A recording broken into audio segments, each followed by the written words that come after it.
Oke, Bapak Ibu, Shalom. Apa kabar semuanya? Puji Tuhan, kita dalam keadaan baik. Dan selamat hari Minggu, Bapak Ibu. Saya percaya di sore hari ini kita akan mengalami perkara-perkara ajaib, perkara-perkara hebat melalui kebenaran firman Tuhan yang kita akan terima di sore hari ini.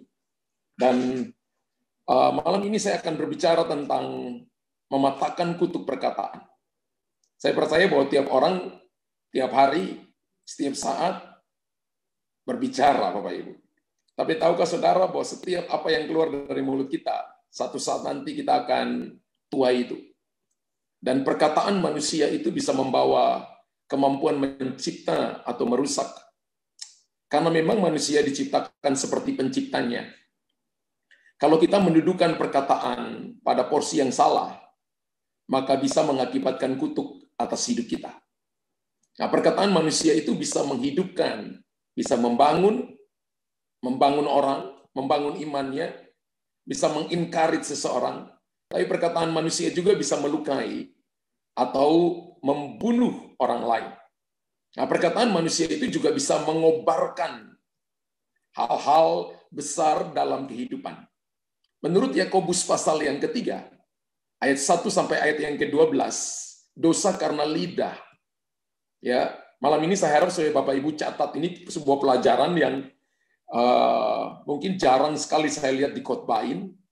Tapi malam hari ini dari kemarin, kalau Bapak Ibu lihat juga tentang mematahkan kutuk atas tanah juga jarang sekali di khotbahin. Mungkin ada, tapi saya jarang sekali lihat, dengar juga. Tapi malam hari ini kita belajar sesuatu. Saya mencoba untuk menyampaikan ini kepada kita, sehingga kita tidak terjebak di dalam dosa perkataan atau kutuk perkataan ini. Nah, menurut Yakobus pasal 3, ayat 1 sampai ayat 12, dosa karena lidah, saudara-saudaraku, janganlah banyak orang di antara kamu mau menjadi guru. Sebab kita tahu bahwa sebagai guru kita akan dihakimi menurut ukuran yang lebih berat. Sebab kita semua bersalah dalam banyak hal. Barang siapa tidak bersalah dalam perkataannya, ia adalah orang sempurna, yang dapat juga mengendalikan seluruh tubuhnya. Kita mengenakan kekang pada mulut kuda, sehingga ia menuruti kehendak kita. Dengan jalan demikian, kita dapat juga mengendalikan seluruh tubuhnya. Dan lihatlah, saja kapal-kapal walaupun amat besar, dan digerakkan oleh angin keras, namun dapat dikendalikan oleh kemudi yang amat kecil, menurut kehendak jurumudi. Demikian juga lidah. Walaupun suatu anggota yang kecil dari tubuh, namun dapat memegahkan perkara-perkara besar. Lihatlah betapapun kecilnya api, ia dapat membakar hutan yang besar. Lidah pun adalah api. Ia merupakan suatu dunia kejahatan dan mengambil tempat di antara anggota-anggota tubuh kita, sebagai sesuatu yang dapat menodai seluruh tubuh dan menyalakan roda kehidupan kita. Sedang ia sendiri, lidah sendiri, dinyalakan oleh api neraka. Semua jenis binatang liar, burung-burung serta binatang-binatang menjalar dan binatang-binatang laut dapat dijinakan dan telah dijinakan oleh sifat manusia. Tapi tidak seorang pun yang berkuasa menjinakan lidah. Tidak ada seorang pun yang berkuasa menjinakan lidah. Ia adalah sesuatu yang buas, yang tak terkuasai, dan penuh racun yang mematikan. Lebih daripada virus corona. Ya, dengan lidah kita memuji Tuhan Bapa kita, dengan lidah kita mengutuk manusia yang diciptakan menurut rupa Allah. Lihat ya, dengan lidah kita memuji Tuhan Bapa kita, dengan lidah kita mengutuki manusia yang diciptakan menurut rupa Allah. Dari mulut yang satu keluar berkat dan kutuk. Hal ini saudara-saudaraku tidak boleh demikian terjadi. Adakah sumber memancar air tawar dan air pahit dari mata air yang sama? Saudara-saudaraku, adakah pohon ara dapat menghasilkan buah zaitun, dan adakah pohon anggur dapat menghasilkan buah ara? Demikian juga mata air asin tidak dapat mengeluarkan air tawar. Artinya dari satu sumber yang sama tidak boleh keluar kutuk atau berkat. Harus satu rasa. Dari ayat di atas menggambarkan lidah kita seperti api. Bapak Ibu baca. Yakobus 3 ayat yang pertama sampai 12, dikatakan bahwa lidah kita seperti api, lidah kita seperti kemudi pada kapal, salah satu yang mengambil bagian dalam dunia kejahatan. Yang keempat, memegahkan perkara-perkara besar. Yang kelima, sesuatu yang buas. Yang keenam, Alkitab katakan lidah kita dinyalakan oleh api neraka. Yang ketujuh, Alkitab katakan lidah kita buas. Yang kedelapan, tidak dapat dikuasai. Dan yang kesembilan, tidak dapat dijinakan alias liar. Mengerikan enggak? Dan itu ada pada organ tubuh saudara. Berapa banyak yang hadir di sore hari ini tidak punya lidah? Tolong angkat tangan. Yang punya lidah, kasih jempol. Saya punya lidah.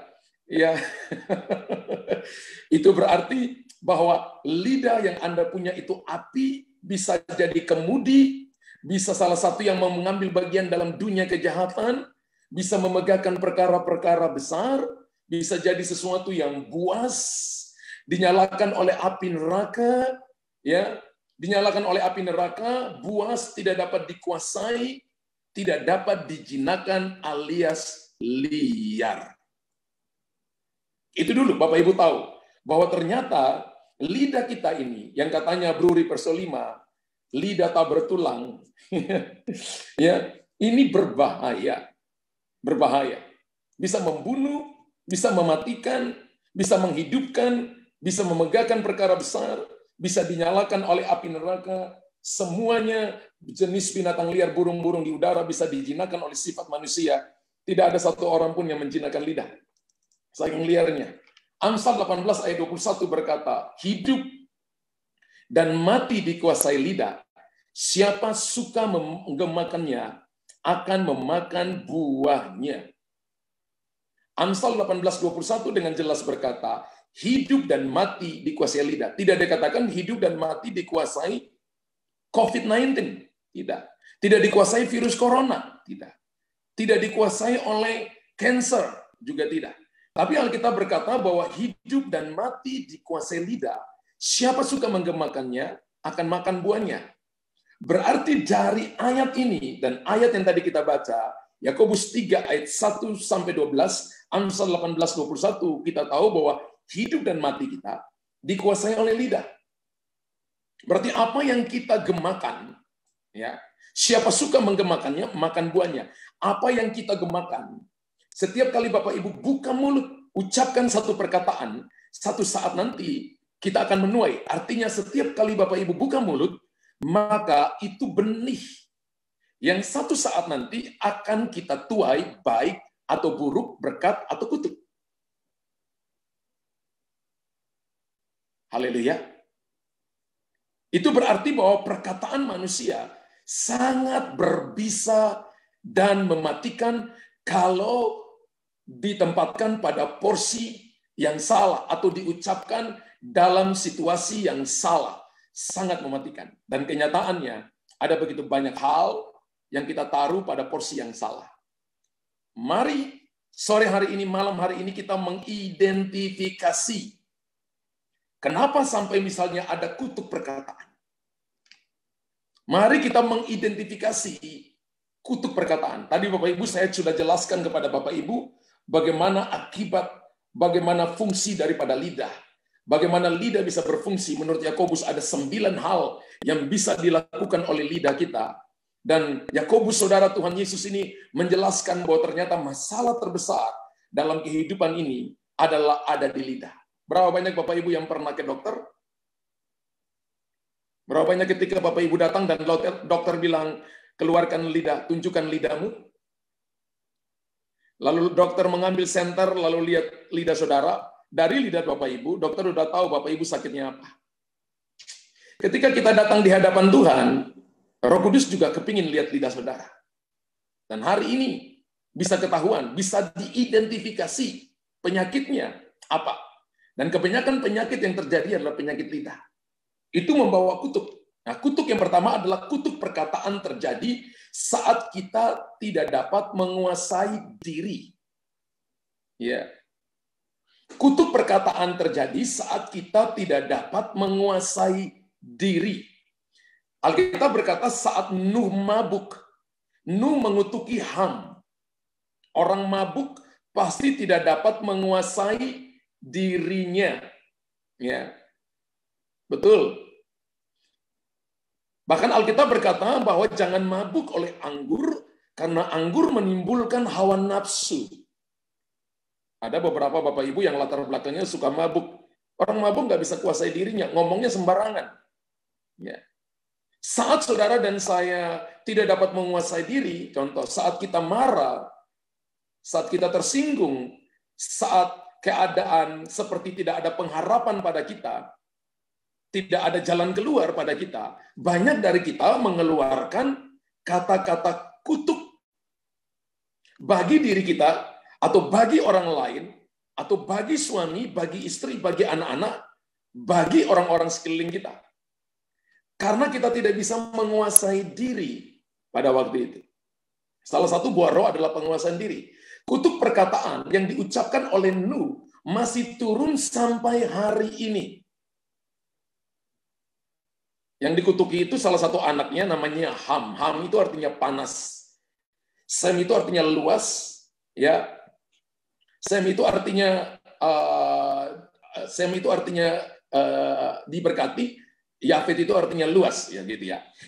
Sedangkan Ham artinya panas. Keturunan Ham sampai hari ini masih mengalaminya. Coba kita lihat Kejadian 9:24 sampai 27. Setelah meredahnya air bah, lalu keluarlah Nuh bersama dengan 3 anaknya, 3 menantunya dengan istri ber-8. Setelah Nuh sadar dari mabuknya, dia jadi petani anggur. Dan mendengar apa yang dilakukan anak bungsunya kepadanya, berkatalah ia, terkutuklah Kanaan. Hendaklah ia menjadi hamba yang paling hina bagi saudara-saudaranya. Lagi katanya, terpujilah Tuhan Allah Sem, tapi hendaklah Kanaan menjadi hamba baginya. Allah meluaskan kiranya tempat kediaman Yafet. Dan hendaklah ia tinggal dalam kemah-kemah Sem, tapi hendaklah Kanaan menjadi hambanya. Bapak Ibu perhatikan baik-baik, ketika Nuh mabuk, lalu Ham itu sebenarnya anak kedua, Sem, Ham, Yafet. Dia melihat papanya telanjang. Ketika dia lihat papanya telanjang, dia tidak menutupi ketelanjangan papanya, tapi dia menceritakan kepada kedua saudaranya. Dan Bapak Ibu tahu begini, bahwa ketika Nuh sadar dari mabuknya, dan mengetahui bahwa anaknya menceritakan ketelanjangan kepada 2 saudaranya, maka Nuh mengutuki Ham. Bapak Ibu tahu gini, keturunan Ham sekarang ini adalah Afrika, benua Afrika, dengan seluruh negara-negaranya. Maka sampai hari ini, bangsa yang paling miskin di dunia, yang peperangan tidak pernah berhenti-berhenti, yang samparnya tetap ada terus-menerus, adalah keturunan daripada Ham. Itu udah ribuan tahun. Jadi kutuk perkataan itu turunnya unlimited. Sekali lagi ya, kutuk perkataan itu turunnya unlimited. Kutuk penyembahan berhala, Alkitab berkata Keluaran 20 ayat 4 dan 5, 6 berkata turunnya 4 keturunan. Kutuk perzinahan turunnya 10 keturunan. Kalau dihitung dari Yehuda. Yehuda itu tidur dengan Tamar, menantunya sendiri, kemudian lahirlah Peres, jadi Yehuda, Peres, Nahason, Aminadab, Ram, Salmon, Obed, Boaz, Isai, Daud. 10 sampai Daud masih jatuh dalam perzinahan. Sampai Salomo itu udah terputus, tapi Salomo bangun kutuk sendiri. Punya 700 istri, 300 gundik. Jadi punya 1000 istri, dia bangun kutuk kembali. Tapi saya beritahukan kepada saudara, kutuk perkataan turunnya unlimited, tidak ada batasannya. Apa yang Nuh katakan kepada Ham turun sampai hari ini. Bapak Ibu bisa bayangkan, lihatlah bahwa orang yang kena pada kutuk perkataan hidupnya sangat menderita. Bukan cuma dia, tapi Alkitab berkata bahkan sampai pada keturunan-keturunannya. Bahkan turun tanpa batas generasi. Makanya saya katakan tadi begini, kalau Bapak Ibu membuka mulut, mikir ribuan kali, baru ngomong 1 kali. Jangan ngomong ribuan kali, baru pikir sekali.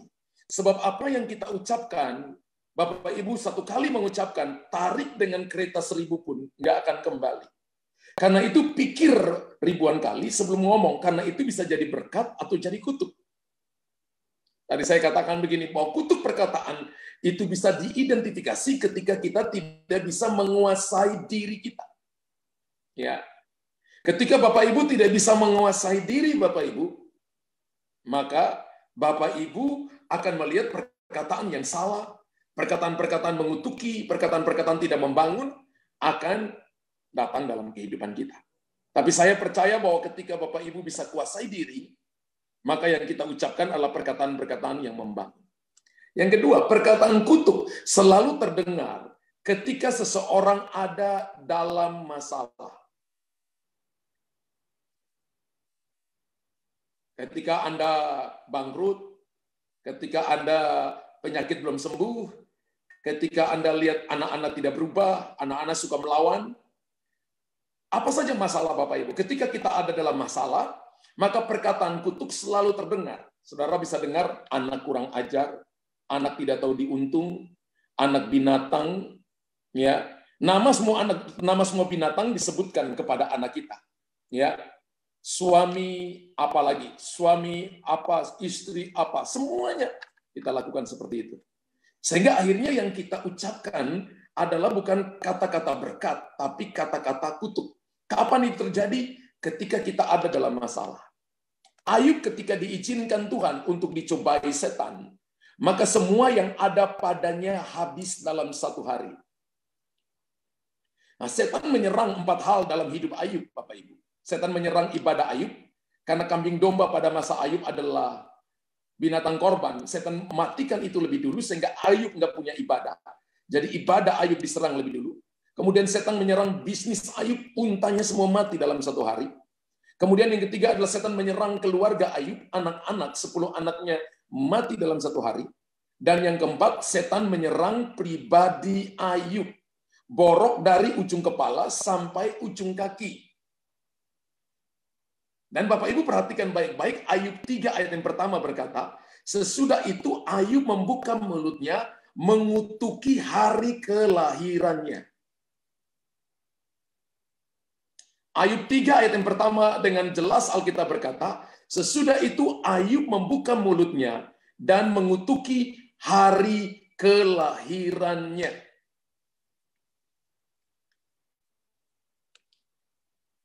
Padahal tujuan setan, ya, tujuan setan bukan Ayub mengutuki hari kelahirannya. Ayat di atas menunjukkan bahwa yang tadi saya sebutkan bahwa setan menyerang 4 hal, bahwa Ayub ada dalam masalah besar. Ada dalam persoalan besar, bisnisnya hancur, ibadahnya nggak ada, anak-anaknya mati dalam satu hari, bahkan dia kena penyakit yang aneh dari ujung kepala sampai ujung kaki, sehingga Ayub ada dalam masalah besar, akhirnya dia membuka mulutnya, mengutuki hari kelahirannya. Target setan bukan Ayub mengutuki hari kelahirannya. Target setan adalah supaya Ayub mengutuki Tuhan. Tetapi itu jauh dari perkataan Ayub. Itu jauh dari mulut Ayub. Nanti kalau Bapak Ibu lihat Ayub pasal 1 ayat 11, kita lihat. Tapi ulurkan tanganmu dan jamalah segala yang dipunyainya. Ia pasti mengutuki engkau di hadapanmu. Ulurkan tanganmu, jamalah segala garis kata jamalah segala yang dipunyainya. Ia pasti mengutuk engkau di hadapanmu. Tujuan setan adalah mengambil hartamu, anak-anakmu, semua yang ada di sekelilingmu. Tujuannya adalah ia ingin menggiring kita mengutuki Tuhan. Jamalah segala yang dipunyainya, ia pasti, setan dengan yakin berkata, ia pasti mengutuk engkau di hadapanmu. Lalu kalau Bapak Ibu paralelkan ayat ini dengan Ayub 2 ayat yang kelima, Alkitab berkata begini, ternyata ketika Ayub 1 ayat 11 itu, Ayub nggak kutuk-kutuki Tuhan, justru ayat 20, ayat 21, Ayub tersungkur, lalu Ayub berkata, dengan telanjang aku datang, dengan telanjang aku pulang, terpujilah nama Tuhan. Justru Ayub memuliakan Tuhan, Ayub menyembah Tuhan, Ayub memuji Tuhan, Ayub tidak mengutuki Allah. Lalu Ayub 2 ayat yang kelima, Alkitab berkata, ulurkanlah tanganmu dan jamalah tulang dan dagingnya. Kalau tadi disuruh begini, jamalah segala yang dipunyainya, sekarang jamalah tulang dan dagingnya. Ia pasti mengutuk engkau di hadapan. Saudara lihat, strategi setan licik banget. Ia pasti mengutuk engkau di hadapanmu. Kenapa kata yang dipakai mengutuk engkau? Kalau kata mengutuki, nggak mungkin pakai daun telinga bicara, nggak mungkin pakai hidung bicara, tapi pasti pakai mulut untuk ngomong. Kalau setan serang saudara, harta tidak mempan, ya. Serang anak-anak tidak mempan. Setan serang kesehatan saudara. Ada kalanya orang itu jadi kuat ketika dia bangkrut, dia masih bisa kuat, uang masih bisa dicari. Puji Tuhan, haleluya. Tapi ketika dia diserang kesehatannya dan tidak sembuh, dia bisa mengutuki Tuhan. Perkataan-perkataan yang keluar dari mulutnya bisa perkataan-perkataan yang tidak membangun, tidak mau ucap syukur, mangkel, sakit hati. Kemudian dia berkata, untuk apa doa-doa Tuhan tidak jawab. Jadi tanpa sadar perkataan yang keluar itu mengutuki dirinya, mengutuki anak-anaknya. Bayangkan kalau Bapak Ibu lagi sakit terus orang ribut, pasti Bapak Ibu akan ucapkan kata-kata kutuk kepada orang yang mengganggu kenyamanan Anda karena Anda merasa terganggu karena saking sakitnya.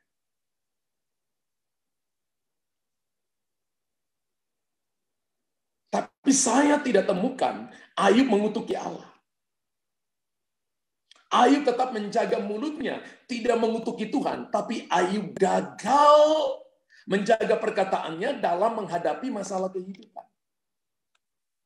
Karena itu, hari ini Bapak Ibu mungkin tidak mengutuki Tuhan, tapi Bapak Ibu gagal menjaga perkataan dalam menghadapi masalah kehidupan. Itu bisa jadi kutuk perkataan bagi saudara. Cara jalan keluarnya adalah ketika Ayub pasal 42 ayat 6, Ayub duduk dan mencabut perkataan, menyesal dan mencabut setiap perkataan yang dia ucapkan selama kesakitan yang dia alami. Kalau hari ini Anda pernah kutuki Allah, Anda katakan, untuk apa aku lahir? Tuhan tidak adil. Anda kutuki Tuhan itu. Anda katakan begini, saya kecewa mengikuti Tuhan. Ya. Atau Anda berkata begini, Tuhan itu pilih kasih. Tuhan bisa sembuhkan orang lain, saya tidak. Anda sedang meragukan kasihnya bahwa dia adalah Allah yang adil.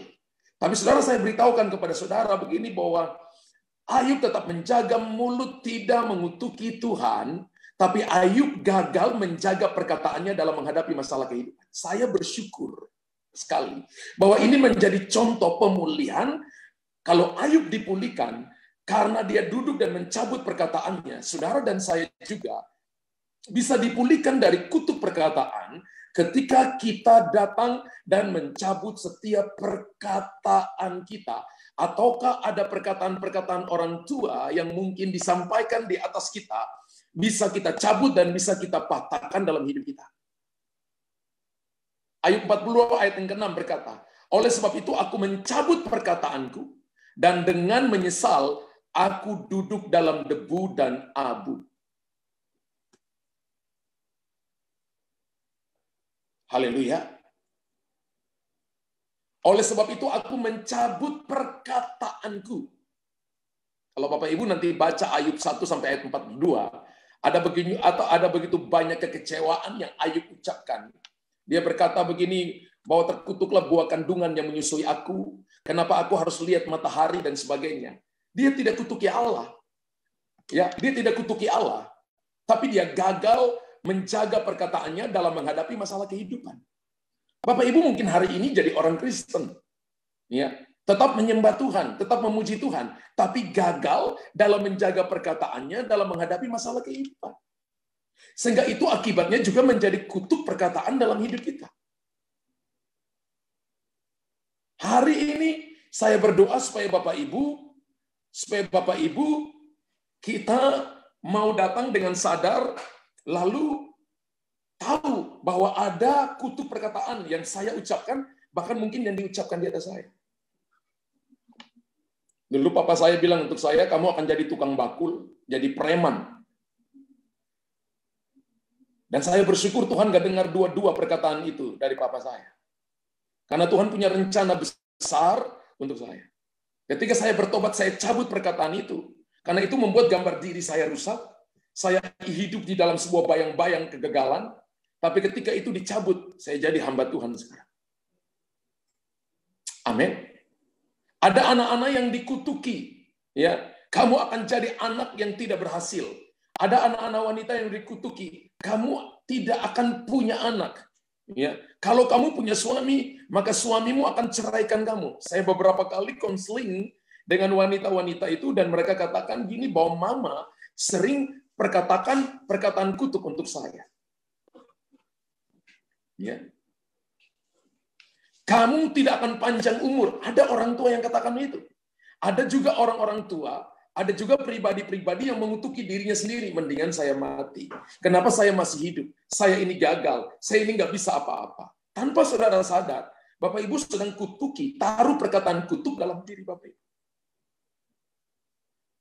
Dan ini membuat sehingga berkat Tuhan tidak bisa menembus kehidupan saudara, bukan karena Tuhan tidak berkuasa, tapi karena perkataan kita yang salah di hadapan Tuhan. Kalau tadi kita belajar pertama bahwa kita bisa mengidentifikasi kutuk perkataan ada pada kita itu ketika kita tidak bisa menguasai diri. Yang kedua, kita bisa mengidentifikasi kutuk perkataan itu ketika seseorang ada dalam masalah. Dan semua saudara yang ada di sore hari ini ada dalam masalah. Dan kebanyakan daripada kita, ketika masalah datang, maka kita tidak bisa menguasai diri. Kita salahkan orang, kita kutuki orang, kesalahan orang. Kita maki-maki orang. Haleluya. Jadi sebenarnya kata kunci untuk Bapak Ibu menjaga supaya Bapak Ibu punya perkataan tetap memberkati adalah Bapak Ibu harus punya karakter, punya penguasaan diri, dan punya nilai Tuhan. Tiga hal ini. Punya karakter, punya pengendalian penguasaan diri, dan punya nilai Tuhan. Kalau orang itu tahu bahwa kalau dia tahu bahwa dia tidak berasal dari dunia, kalau dia tahu bahwa dia telah dibeli dengan harga yang lunas dibayar, maka perkataannya tidak harus seperti orang-orang dunia. Tapi dia harus mengucapkan perkataan yang sama seperti yang dikatakan Tuhan Yesus. Amin. Jangan membalas caci maki dengan caci maki, tapi balas kejahatan dengan kebaikan. Balas caci maki dengan berkat. Haleluya. Terus hal yang ketiga, Bapak Ibu. Ya. Terus hal yang ketiga. Hal yang ketiga, Bapak Ibu, kita lihat. Ya. Hal yang ketiga kita lihat. Kutuk perkataan selalu ada di dalam perkataan sia-sia. Kalau kutuk perkataan ada dalam ketika kita tidak bisa menguasai diri, saya minta Bapak Ibu kita konsentrasi, catat ya. Ini ibadah. Mari kita duduk lalu konsentrasi dengar firman. Bila perlu Bapak Ibu catat. Ya, karena kita sedang menghadap Tuhan, dengar Tuhan bicara. Kutuk perkataan selalu ada dalam perkataan sia-sia.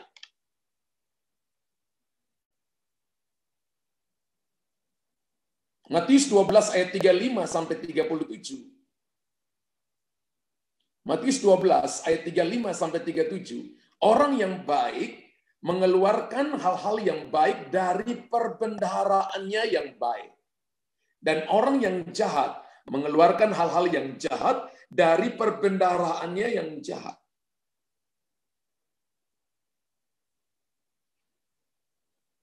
Saya dengar Roh Kudus ngomong untuk saya begini.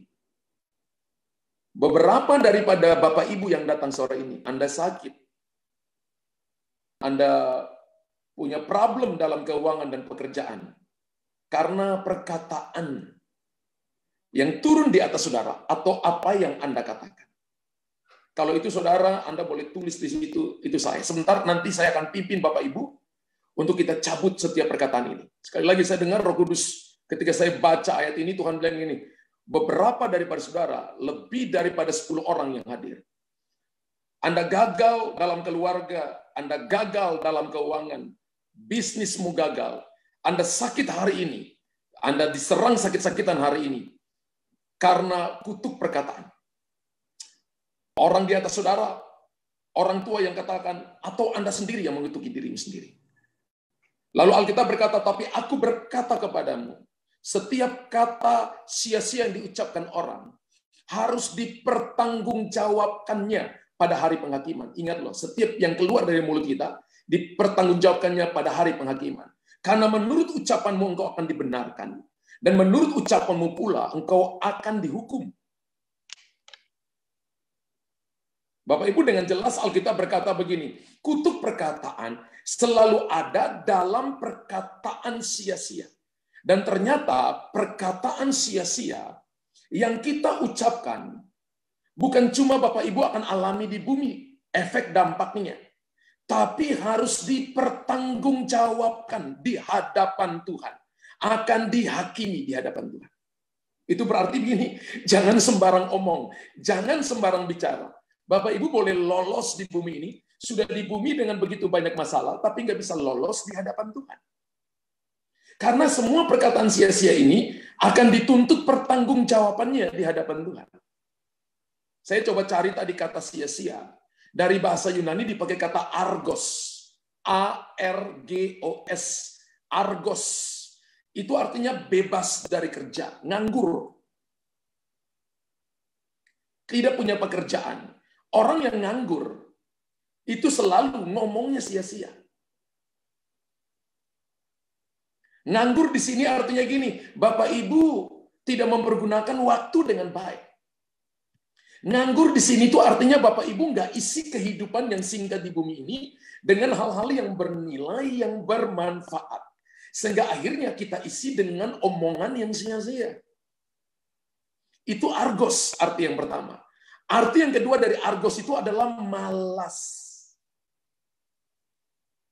Malas.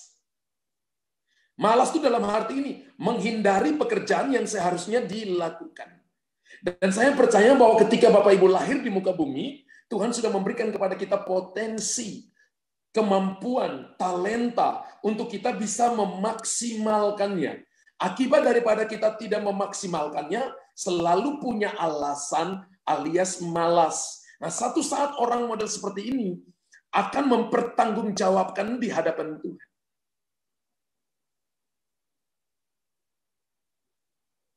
Bahkan argos itu diterjemahkan dengan mandul. Zero, kosong. Nol. Contohnya begini, orang janji, Pak saya pinjam buku Bapak ya 1 minggu, tapi tidak kembalikan 1 minggu. Satu saat Bapak Ibu akan dituntut di hadapan Tuhan. Kalau Bapak Ibu tidak janji 1 minggu, terus tidak kembalikan, harusnya ketika 1 minggu Bapak Ibu kasih tahu lagi ke orangnya. Pak maaf belum bisa minggu ini, mungkin minggu berikut. Harusnya Bapak Ibu komunikasi.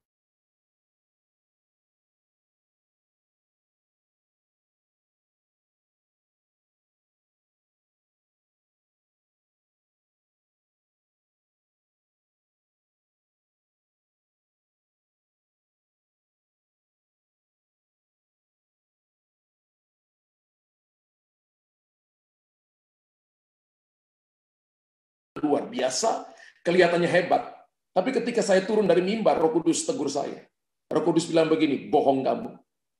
Kamu bersaksi dan membesar-besarkan yang tidak harus seperti itu, tapi kamu nambah-nambahin sehingga kelihatannya luar biasa, padahal bukan itu.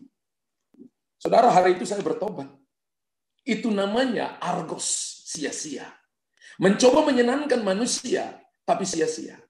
Padahal Tuhan mau adalah begini, ada kalanya yang dari Tuhan itu tidak harus populer. Ada kalanya dari Tuhan itu tidak harus yang wow, tidak harus. Ada kalanya dari Tuhan itu simple but powerful, sederhana tapi penuh kuasa. Ya katakan ya, tidak katakan tidak, selain itu tipu daya setan. Bahkan yang paling berbahaya adalah nasar yang tidak ditepati. Berapa banyak yang berdoa begini, Tuhan, pakai aku jadi alatmu. Tapi ketika berdoa 1 minggu, 2 minggu, 3 minggu, Tuhan jawab dengan proses bentuk saudara. Tuhan buat orang-orang datang untuk bentuk Anda, untuk jadi hamba Tuhan. Anda marah dengan orang itu. Anda kutuki orang itu. Lalu Tuhan bilang, loh, gua jawab, gua mau pakai orang ini dengan cara membentuknya menjadi alat pilihan dalam tanganku. Tapi kenapa dia marah? Bapak Ibu tidak tepati nasar. Satu saat nanti kita dihukum di hadapan Tuhan bukan karena membunuh. Satu saat nanti kita dihukum di hadapan Tuhan bukan karena Bapak Ibu mencuri. Satu saat kita dihukum di hadapan Tuhan bukan karena Bapak Ibu lakukan dosa besar. Satu saat kita akan dihukum di hadapan Tuhan karena tidak tepati nazar.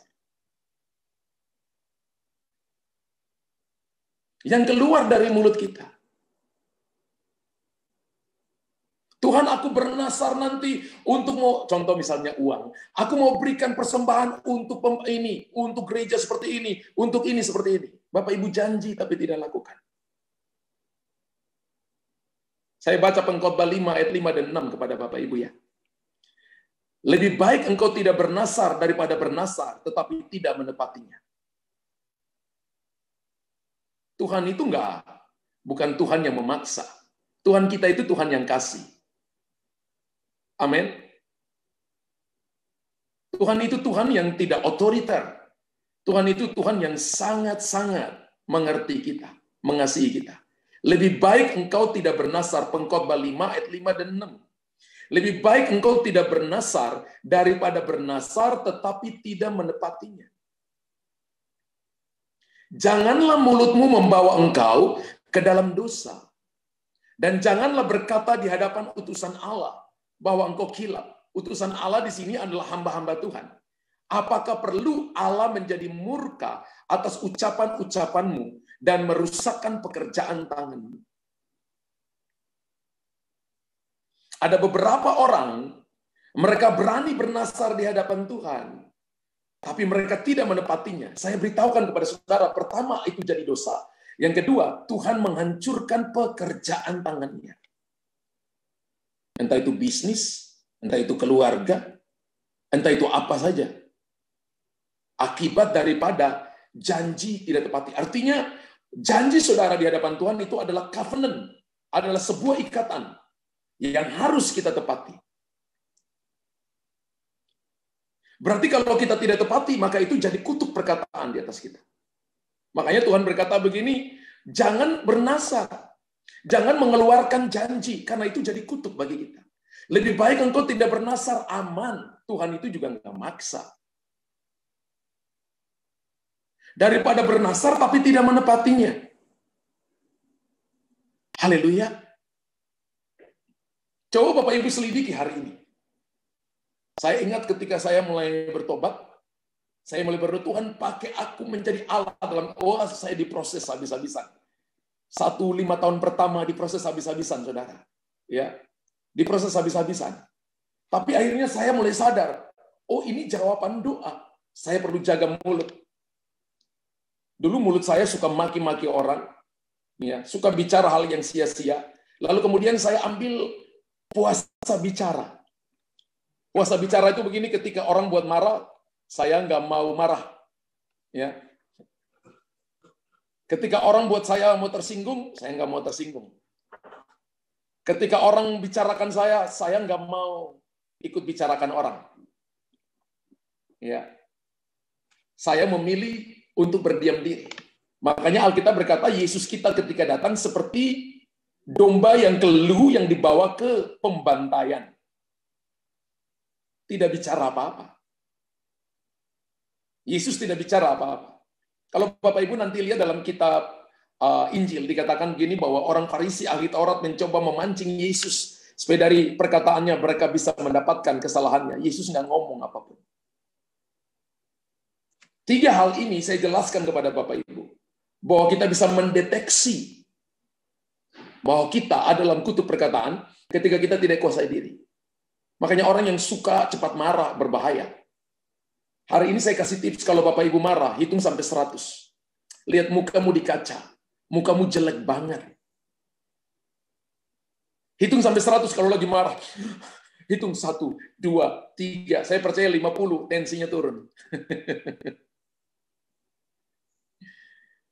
Kalau Anda lagi marah, jangan bicara apapun, pasti salah semua. Pasti perkataan kutuk yang kita lepaskan. Pasti penghakiman yang kita lepaskan. Berhenti marah. Karena amarah manusia tidak mengerjakan kebenaran di hadapan Allah. Yakobus 1 ayat 20. Haleluya. Berhenti marah. Jaga perkataan, mikir ribuan kali. Kuasai diri di hadapan Tuhan. Yang kedua itu apa Bapak Ibu kita belajar tadi? Yang kedua tadi apa?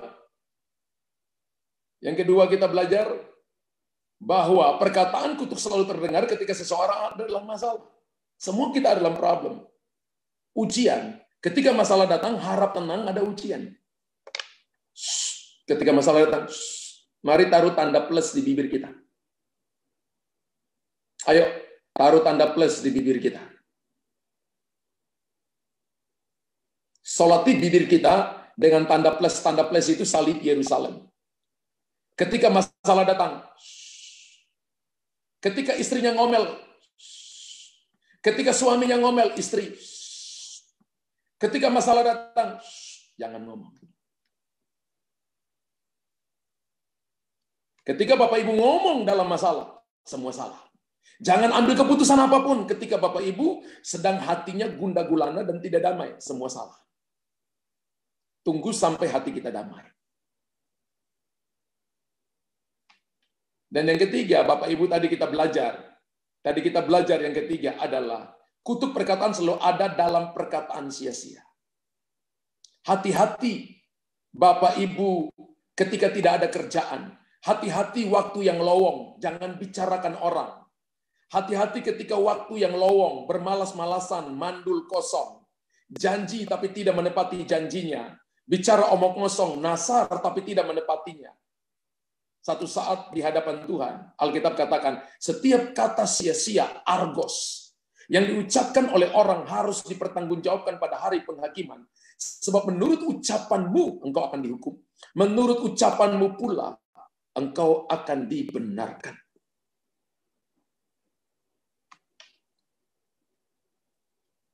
Haleluya. Kalau begitu Pak Pendeta, bagaimana cara kita mematahkan kutuk perkataan? Yang pertama, Bapak Ibu harus pastikan bahwa kita hidup dalam pimpinan Roh Kudus.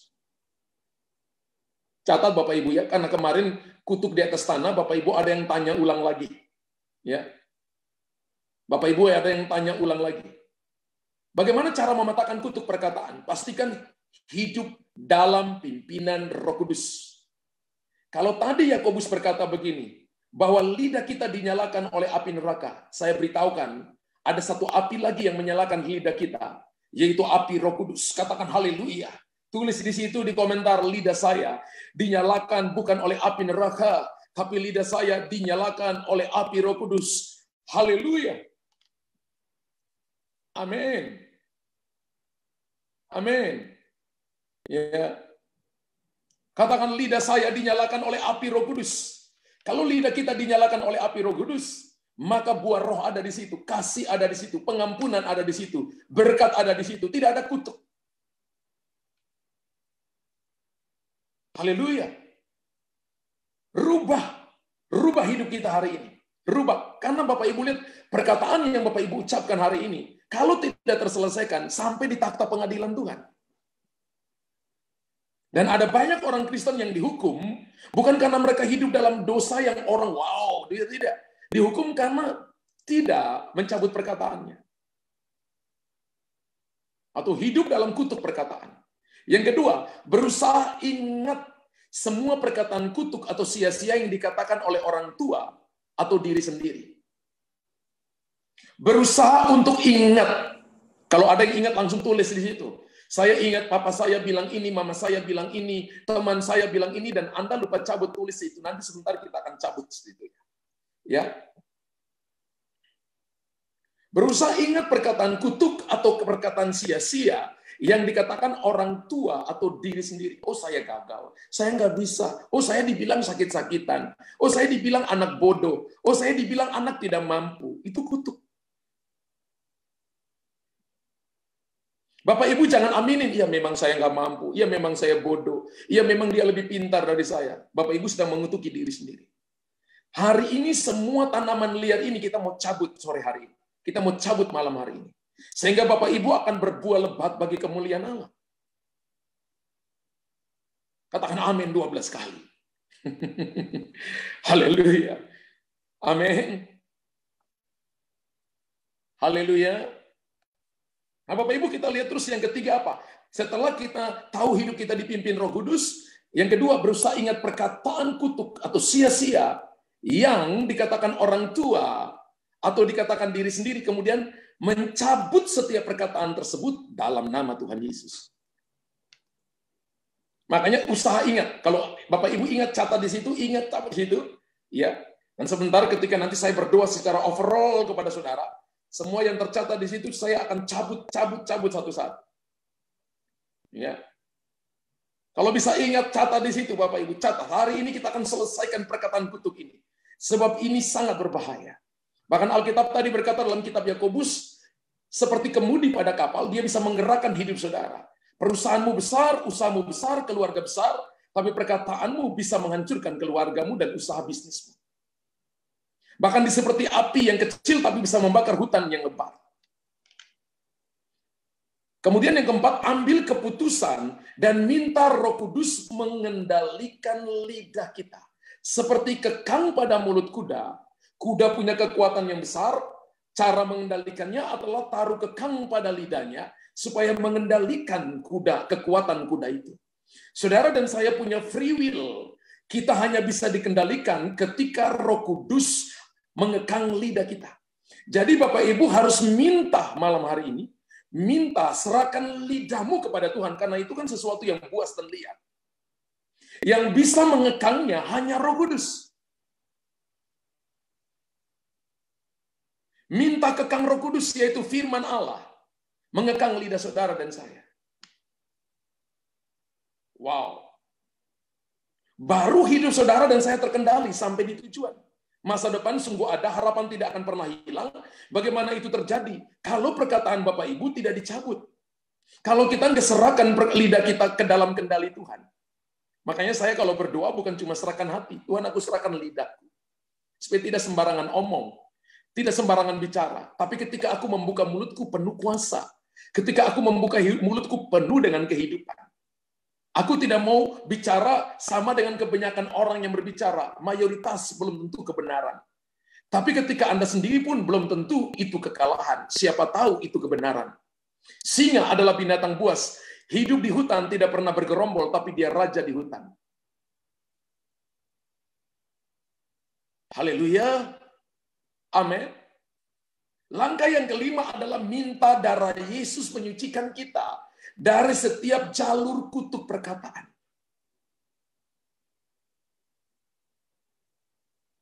Haleluya. Minta darah Yesus menyucikan kita dari setiap jalur kutuk perkataan.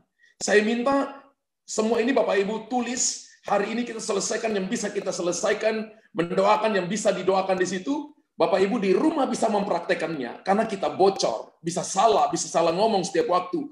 Nanti ikut jalurnya ini, ya, ikut jalurnya ini. Supaya Bapak Ibu nggak tanya-tanya lagi. Saya lihat ada yang WhatsApp tanya Ibu Yoma, WhatsApp-nya tanya ke saya, Pak, itu cara doakan memetakan kutuk tanah seperti gimana? Nah, ini saya minta Bapak Ibu catatan ya. Dalam beberapa minggu ini saya akan bicara tentang kemarin mematakan kutuk atas tanah, kutuk perkataan. Minggu depan saya akan bicara mematakan kutuk penyembahan berhala. Lebih mengerikan lagi itu. Ya, mari kita bersihkan semuanya dari hidup kita sehingga Anda dan saya hidup dalam kemenangan dan menjadi berkat bagi banyak orang. Anda dipulihkan untuk memulihkan orang lain. Amin. Yang kelima adalah minta darah Yesus menyucikan kita dari setiap jalur kutuk perkataan. Dan yang keenam, mulai sekarang memperkatakan firman Tuhan. Langkah ini penting. Lalu mulai sekarang memperkatakan firman Tuhan yang tadinya sia-sia, yang tadinya omong kosong, yang tadinya adalah bicara ketika marah, mau marah aja, yang mau tersinggung, mau cerita orang, menyalahkan diri sendiri, menyalahkan istri, menyalahkan suami, menyalahkan anak-anak, menyalahkan orang tua, menyalahkan keadaan, bahkan ada yang menyalahkan Tuhan. Berhenti hari ini, hanya perkatakan firman Tuhan. Karena kita percaya bahwa firman Tuhan sanggup untuk memperbaiki segala keadaan yang tadinya tidak teratur, menjadi lebih baik kembali seperti bahkan melebihi yang dulu, bahkan akan lebih baik lagi. Mulai sekarang memperkatakan firman Tuhan. Dan mulai sekarang memperkatakan berkat bagi diri sendiri. Aku diberkati, aku mengalami terobosan, aku akan diberkati secara keuangan, aku diberkati kesehatan, suamiku diberkati, anak-anakku diberkati, masa depanku penuh harapan, aku akan melihat terobosan dalam keuangan. Every day, every minute, terus itu. Ketika buka mata, masalah masih ada. Jangan perkataan masalah. Jangan perkatakan kutuk. Jangan perkatakan menghakimi diri sendiri. Berhenti hari ini. Taruh berkat di atas hidup saudara. Ternyata berkat kutuk itu harus pilih. Pilih berkat atau kutuk. Kehidupan kematian itu harus pilih. Pilih kehidupan atau kematian. Bapak Ibu punya free will untuk memilihnya. Dan ketika Bapak Ibu mulai memperkatakan firman Tuhan, lalu memperkatakan berkat bagi diri, bagi keluarga, bagi bisnis. Ketika Bapak Ibu memperkatakan firman Tuhan, di saat itu Bapak Ibu sedang menghapuskan tanda-tanda cakaran setan, termasuk menghapuskan segala kutuk perkataan yang turun beberapa generasi di atas saudara, ribuan generasi di atas saudara yang tidak Anda dengar, dihapuskan dari keluarga pribadimu, dan Tuhan membuat jalan baru kepada Bapak Ibu. Yaitu jalan berkat, jalan pemulihan, jalan terobosan, jalan kemuliaan, jalan terobosan, jalan kesehatan, jalan untuk promosi, dan jalan untuk Anda melihat perkara-perkara besar. Katakan haleluya 12 kali dan tepuk tangan bagi dia. Tulis di situ haleluya. Amin. Itu yang harus Bapak Ibu lakukan. Terlalu lama kita ada di bawah perbudakan perkataan kutuk ini. Ingat, ini unlimited loh Bapak Ibu. Saya harap di tingkatan ini nggak ada yang main-main Bapak Ibu ya. Karena tanpa sadar kita ucapkan itu kepada generasi yang akan datang. Dan orang tua ucapkan itu kepada kita. Nenek moyang ucapkan itu kepada kita dengan janji-janji, covenant. Sehingga membuat anak cucu menderita.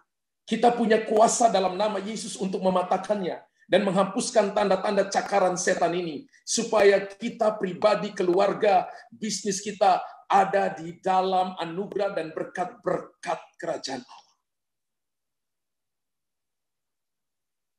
Yang terakhir yang akan kita lakukan adalah deklarasikan.